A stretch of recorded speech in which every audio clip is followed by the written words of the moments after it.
Istri Kiai Marzuki Mustamar serukan coblos Anies Baswedan Muhaimin Iskandar. Ada dua omongan orang NU yang membuat saya sangat tolol, sangat merasa tolol. Yang pertama adalah kita ini jamiah paling gede sedunia. Itu saya selalu merasa malu akan suara itu. Gede apanya, wong kita ini nyalonkan lu nggak pernah jadi kok. Mohon maaf ini, apanya yang gede?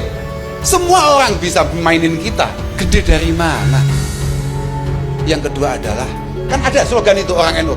Orang NU harus ada di mana-mana, tapi tidak kemana-mana. Apa-apaan. Ini mohon maaf, orang tua saya, bapak saya selalu ngomong, pecah dan rusaknya NU itu dimulai di awal-awal tahun 80-an ketika slogan ini ada. Qobla Muktamar 84. Itu bodoh. Dan ini by design, Pak, supaya kita tidak menyatu. Ini agak mengagetkan saya sih sebenarnya, karena PKB itu ideologinya NU. Kok bisa ya bersanding dengan PKS dalam mendukung Anies? Padahal jejak ideologis kedua partai itu berbeda. Saya nggak yakin kalau kedua partai ini akan bertahan di wadah yang sama. Kemungkinan sih PKS yang akan pindah merapat ke Prabowo. Apalagi Prabowo dan PKS punya rekam jejak pertemanan sejak Pilpres 2014, mereka itu selalu bersama. Dan ini dikuatkan dengan bukti bahwa PKS sendiri nggak hadir dalam acara deklarasi Anies dan Caimin di Surabaya kemarin. Ini berarti memang ada masalah di dalam koalisi mereka. Pak Anies itu adalah calon pemimpin yang memenuhi kriteria 4 kriteria pemimpin yang ada dalam agama Islam. Sidik, amanah, tabligh, fatonah. Beliau cerdas, beliau amanah, beliau tidak bohong, beliau adil. Kriteria secara kerja, track record, buktinya beliau mampu membangun Jakarta dengan bangunan-bangunan yang belum pernah dikerjakan oleh gubernur-gubernur sebelumnya. Kami memilih mendukung Pak Anies untuk perubahan menuju kepada keadilan dan kesejahteraan Indonesia. Khususnya kalangan Nahdien yang kami hidup itu di kalangan bawah. Kamilah salah satu elemen dari bangsa ini sebagai penikmat dari subsidi-subsidi paling banyak mungkin. Karena Muslim paling banyak di Indonesia dan Nahdien paling banyak dari kalangan Muslim yang ada di Indonesia. Jadi kalau bicara penikmat subsidi paling banyak ya Nahdien. Kita warga NU, calon wapres yang nyata-nyata kader NU Gus Muhaimin. Calon wapres yang punya nasab ke-NU-an cicitnya Mbah Bisri Gus Muhaimin. Calon wapres yang kenyang pengalaman dibanting-banting,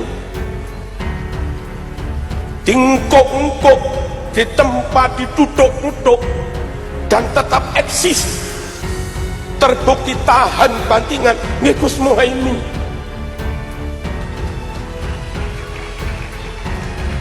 Dilok-lokne difitnah panggah menter Gus Muhaimin.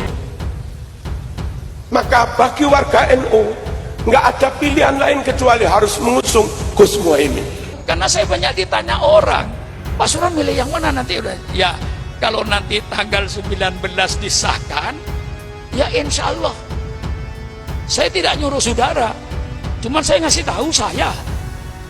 Saudara mau milih siapa, saya terserah saudara. Cuman saya karena ditanya, ya saya jawab. Saya yang dekat dengan Pak Anies, itu aja. Dan saya kenal. Diwawancara oleh ABC News Australia dan ketika diwawancara oleh Mbak Mary Riana. Nah, yang pertama ketika diwawancara oleh ABC News Australia, Pak Anies ditanya, apakah dia menyesal telah menggunakan politisasi agama yang memecah belah? Anies mengelak untuk mengakui bahwa ia menyesal atau tidak. Akan tetapi, Anies mewajarkan dan seperti memberikan pembelaan terhadap politisasi agama walaupun berdampak sadis. Saya sebut sadis karena sentimen agama yang menyesaki ruang-ruang demokrasi sudah di tingkat kebencian antara pemeluk agama. Ramai di medsos, caci maki dan ancaman kepada etnis tertentu. Nggak cuma ancaman, terjadi juga kasus-kasus persekusi akibat tingginya tensi politik yang dikotori politisasi agama. Kami berhutang kepada Bapak Anies Rashid Baswedan karena apa yang beliau buat untuk kekristenan di DKI Jakarta selama tahun 2017 sampai 2022 yang baru lewat. Kiranya Tuhan memberkati Bapak Anies. Selama menjabat Gubernur DKI Jakarta. Saya seorang tokoh agama. Tentu dari saya melihat dari sisi kerukunan antar umat beragama dan keberagaman, moderasi beragama. Kalau saya tidak salah, beliau mendapat Harmony Award dari Kementerian Agama Republik Indonesia, membuktikan selama kepemimpinan beliau Jakarta aman, damai, dan berkeadilan. Dan otomatis indeks apa namanya itu? Kerukunan, indeks kerukunan itu demikian baik untuk Jakarta.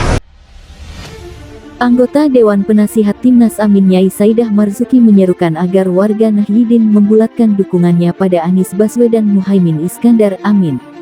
Istri Kiai Marzuki Mustamar dan putri Kiai Ahmad Nur ini tak henti bekerja keras menggalang dukungan ulama dan warga Nahdliyin dalam memenangkan Amin.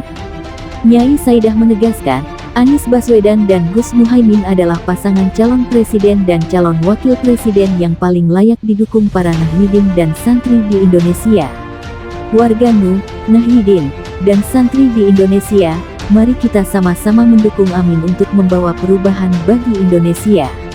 Amin capres yang sekaligus santri, bahkan sanatnya sampai kepada pendiri NU itu sendiri. Insya Allah Anies Baswedan presiden dan Gus Muhaimin wakil presiden, keadilan sosial dan kemakmuran bagi semua, ujarnya, Kamis 30/11.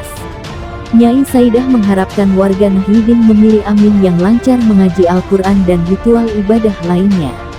Calon presiden dan calon wakil presiden yang bisa ngaji, bisa baca selawat, baca ratibul hadat, Al-Fatihah lancar, salatnya benar, bisa jadi imam salat yang khusyuk itu ada pada calon presiden Anies Baswedan dan calon wakil presiden Gus Muhaimin Iskandar atau Amin. Jadi sangat tepat jika warga Nahdliyin mendukung Amin, pungkas Ibu Nyai Saidah Marzuki.